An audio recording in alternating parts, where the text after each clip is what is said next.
common challenge with do now is to be very specific that, for example, you want it so specific that they don't have to ask a question. If they have to ask a question, then it's not clear. And another thing, what you should do is if you create a do now at the beginning of the year that's not clear, you should say, I'm not answering any questions until after we finish the do now, and then spend a few minutes on trying to figure out where the ambiguity was. But a do now has to be very clear. And I usually felt that my do now had to lead into where I was going for the day. So my do now was directly correlated to my aims, and my aims were very, very specific.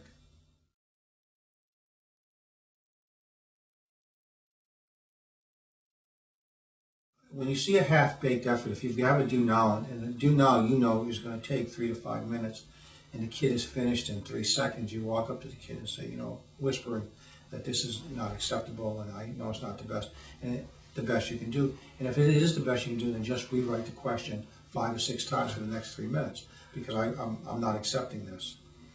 And then I would call the kid, or I would talk with the kid later, but I would make sure that I got an individual account with the kid and just say, look, this is not acceptable. Is there a reason for that? Find out what's going on in the kid's thinking, and say that you're not going to accept it the next day either.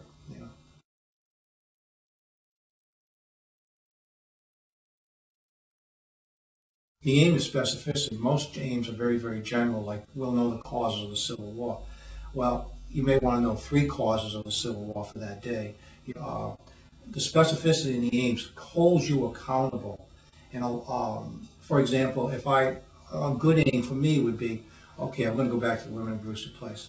We're going to teach imagery today. We're going to talk about simile and metaphor, how they're used and the differences between, and that they're both figurative language. So the aim will be figurative language, simile, metaphor, and imagery. Another aim for that day might be to discuss specific symbols in a specific chapter and what they mean. Those hold me accountable. That says, okay, the kids, by the time they leave here, will be able to identify imagery, metaphor, and simile, and be able to talk about how it affects the novel itself. And they'll be able to tell me 2 or 3 symbols in that chapter and what they mean and how they add to it. That's specific.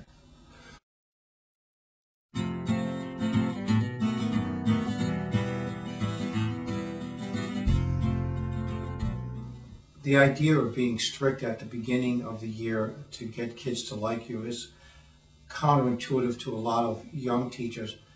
And in a way, I really, we use that term. I don't think it is. I think there's a fear of not being liked that leads them to go against what I think they intuitively know is correct.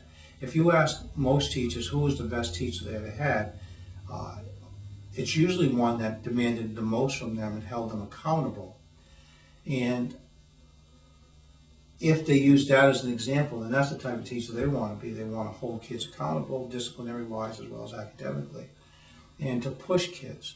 I know I've probably done hundreds of interviews since in my 35, 36 years as a teacher, and the one thing that I recognize, and I made the same mistake myself as a young teacher, is wanting to be liked, is not having the discipline that I should have had, or the real strictness in the classroom that I should have had, is the original sin of teaching, that most teachers think they can do it differently. And then they come crying in October, November saying, maybe I'm not cut out to be a teacher. And you say, well, yes, you are, but you've dug yourself into a deep hole, and now you have to make a stand and say, this is my classroom. These are the rules. I should have done this on day 1, and I'm doing it now. And I know you're going to challenge me. I'm going to tell you something. You're going to lose, because this is what's going to happen. I'm following the code of conduct. You do this. This is what I'm doing. But I want to make it clear to you, I'm not doing it because I dislike you. I'm doing it because I like you. And I'm doing it because I want to be the most effective teacher. So once you dig yourself into that hole, it's a steep hole to climb out of. And if you learn from it, you'll be a much more effective teacher. If you could learn from this video to go in there and follow the code of conduct from day 1, you'll have a great first year.